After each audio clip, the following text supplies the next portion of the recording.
দাকবি শিক্ষাবৃত্তি বিতরণ, মেধার মূল্যায়নে সরকারের প্রতিশ্রুতি। এমপি আমির এজাজ খান। বিস্তারিত জানাচ্ছিলেন মোহাম্মদ শামীম হোসেন, স্টাফ রিপোর্টার, খুলনা। অভিযান নিউজ টিভির সাথে আছি আমি সাদেরফিন ভাবনা।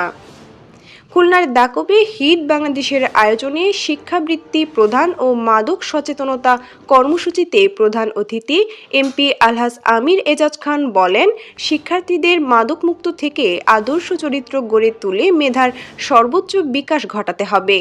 সরকার মেধাবীদের মূল্যায়নে প্রতিশ্রুতিবদ্ধ। চালনা পৌরসভা অডিটোরিয়ামে অনুষ্ঠিত ও আয়োজনে সভাপতিত্ব করেন নির্বাহী পরিচালক আনোয়ার হোসেন। বিশেষ অতিথি হিসেবে বক্তব্য দেন উপজেলা নির্বাহী অফিসার মোহাম্মদ বুরহান উদ্দিন মিঠু।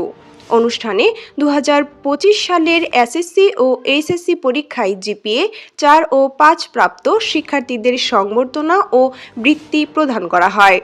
অনুষ্ঠানে বিভিন্ন অতিথির বক্তব্য, মাদক বিরোধী পটের গান পরিবেশনা এবং বর্ণাঢ্য র্যালির আয়োজন করা হয়। শেষে প্রধান অতিথি শিক্ষার্থীদের হাতে বৃত্তির অর্থ ও ক্রেস্ট তুলে দেন।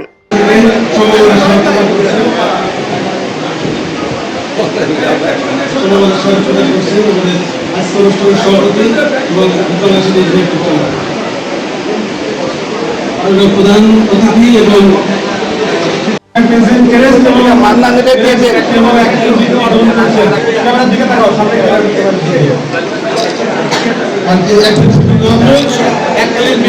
সমাজ বিজ্ঞান খুলনা বিশ্ববিদ্যালয় পড়ে পড়ে মাহফুজুল হাসান সারা অনুষ্ঠান সম্মানিত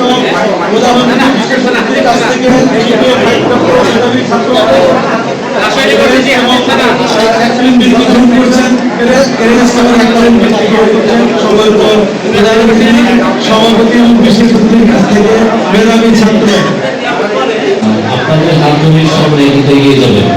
আপনারা যারা বিভিন্ন কলেজ বিশ্ববিদ্যালয় সমন্বয়কে বোর্ডে জানিয়ে আছেন, পড়াশোনা করছেন, আপনাদের প্রতি কৃতজ্ঞতা জানাচ্ছি।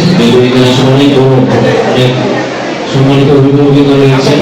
ইতিমধ্যে সংসদে আপনাদের জন্য বিশেষ বিশেষ বিষয় উপস্থাপন করেছেন। আজকে তিনি আমাদের মাঝে উপস্থিত জনাব আলহাজ আমির এজাজ খান, মাধ্যমিক সরকারের সদস্য। আমরা তাকে অভিনন্দন জানাই এবং কৃতজ্ঞতা জানাই। আজকে সামনে আসল প্রথম সারিতে আমরা যারা আছি বা যারা বসা আছে তাদের উদ্দেশ্যে আমার কিছু কথা, যারা তারা যেন দেশের জন্য কাজ করতে পারে, এটা হচ্ছে তাদের মূল উদ্দেশ্য। আমরা লক্ষ্য করেছি যে আমাদের দাতব্যের মানুষ এখানে অনেক নির্ণয় মানুষ এবং মধ্যবিত্ত দীর্ঘজ্ঞানী পক্ষ শিক্ষকতা করেছেন বর্তমান হাই স্কুলে। আমি নিজেও একটা শিক্ষাবৃত্তি পরিচালনা করি। আমার ইচ্ছা ছিল প্রত্যেকটা হাই স্কুলে আমি 1,10,000 টাকা এপ্লাই করে দেব।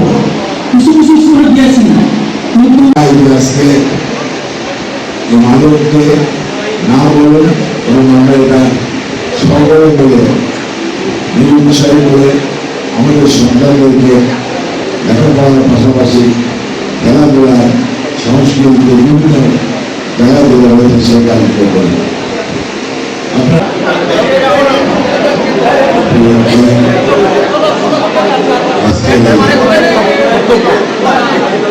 অনুষ্ঠানের সম্মানিত সভাপতি, সীমায় সীমা আছে। আমাদের ওই দুনিয়া আমাদের দুনিয়া থেকে চলে যেতে হবে।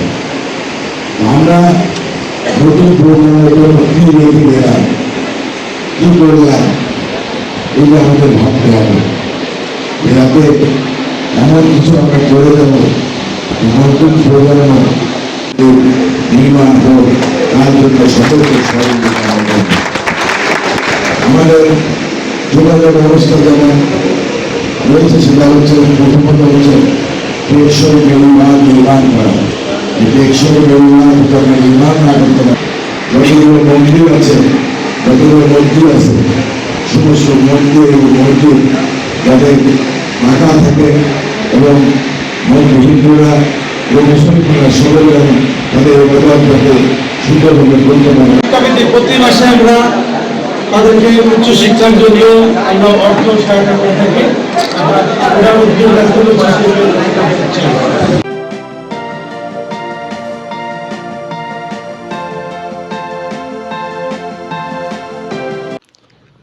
নদী ভাঙন রোধে কাজের মাঝে দুর্ঘটনা, মানবিকতায় এগিয়ে এলেন চিকিৎসক।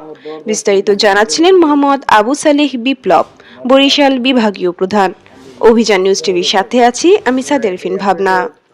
বরিশাল জেলার বাকেরগঞ্জ উপজেলার ৫ নং দুর্গাপাশা ইউনিয়নে নদী ভাঙন রোধে পানি উন্নয়ন বোর্ডের কাজ চলাকালে ব্লক স্থাপনে অসতর্কতার কারণে লক্ষ্মীবর্ধন এলাকার এক ব্যক্তি গুরুতর আহত হন। আহত ব্যক্তিকে দ্রুত স্থানীয় সেনের বাজারে ডাক্তার মোহাম্মদ আব্দুর রহিমের ফার্মেসিতে নিয়ে গেলে তিনি তাৎক্ষণিক চিকিৎসা দিয়ে ৬টি সেলাই করেন। শুধু তাই নয়, রোগীর আর্থিক অসচ্ছলতা বিবেচনায় সকল চিকিৎসা ও প্রয়োজনীয় ওষুধ সম্পূর্ণ বিনামূল্যে প্রদান করেন। চিকিৎসকের এই মানবিক উদ্যোগের জন্য অভিযান নিউজ টিভির পক্ষ থেকে তাকে আন্তরিক শুভেচ্ছা ও অভিনন্দন জানানো হয়েছে। মানে এমনভাবে হালাই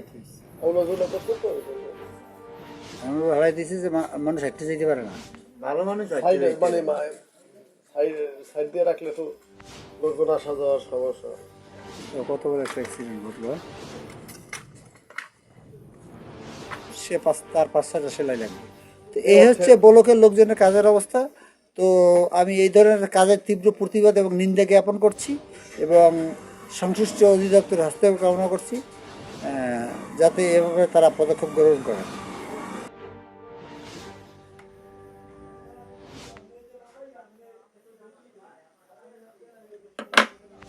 এটা কল আমি দিলাম হোয়াটসঅ্যাপে।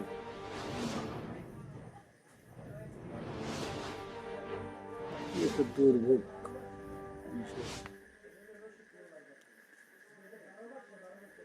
ধুলিয়ে ব্লকের কাজ করে, মঠবাড়ি ব্লক কাজ করে, এরকম দুর্ঘটনা কোনো জায়গায় নেই। রিং আইতেছে না? রিং আইলে বুঝছি, রিং আইলে এখন লেখাই রিং রিং তাইলে পরে লাইনে আছে।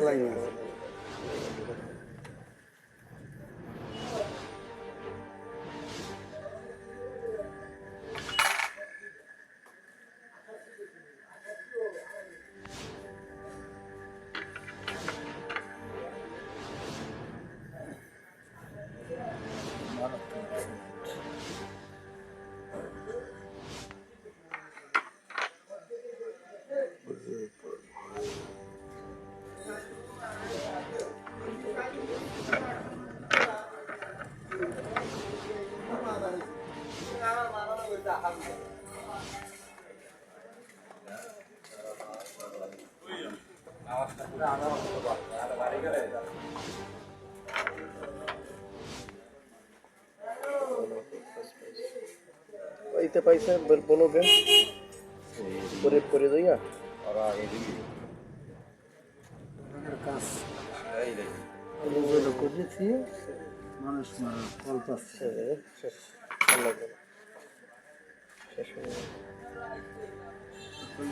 রোডের মধ্যে খালি এরকম করা তো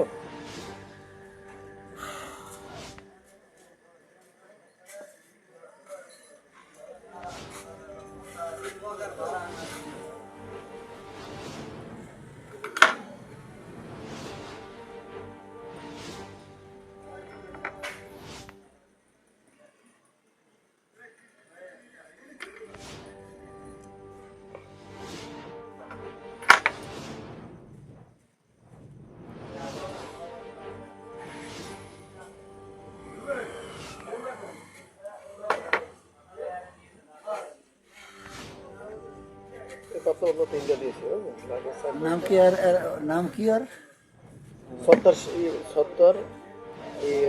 সর্দারের ছেলে সরোয়া। সর্দারের ছেলে সরোয়া হয়ে গেছে। আসসালামু আলাইকুম।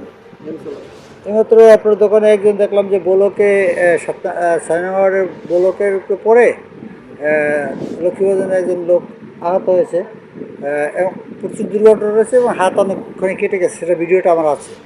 তো আপনি কি তার কাছ থেকে ফিরে রাখতে পারছেন? না, অসহায় মানুষ, এখন প্রাথমিক চিকিৎসা দিয়ে দিচ্ছি, চারটা সেলাই দিয়ে দিচ্ছি, হ্যাঁ, সে মানে একটা পয়সাও আনতে পারে না। একটা পয়সা আনতে পারে, আমি সেটা তো আমি দেখলাম। বাট এটার জন্য আপনি আসলে এই যে এই যে ট্রিটমেন্ট করলেন, সেলাই দিলেন 6টা, হ্যাঁ সবই দেখলাম আমি এখানে। তো এ ব্যাপারে আপনি কোনো পয়সা পাতি পান নাই, না, আপনি ফ্রি চিকিৎসা দিলেন এই ব্লকের কারণে। জি, কি করবো, অসহায় মানে আমার কাছে আইছে ব্লকগুলো সঠিকভাবে না ফেলার এগুলোর কারণটা কি? এটার অক্সিজেনের কারণ মানে কি? আলাদারে রোগগুলো মানে ছড়াইয়ে ফেলানো, এই জন্য মানে এই সমস্যা। আচ্ছা, আচ্ছা। ধন্যবাদ আপনাকে।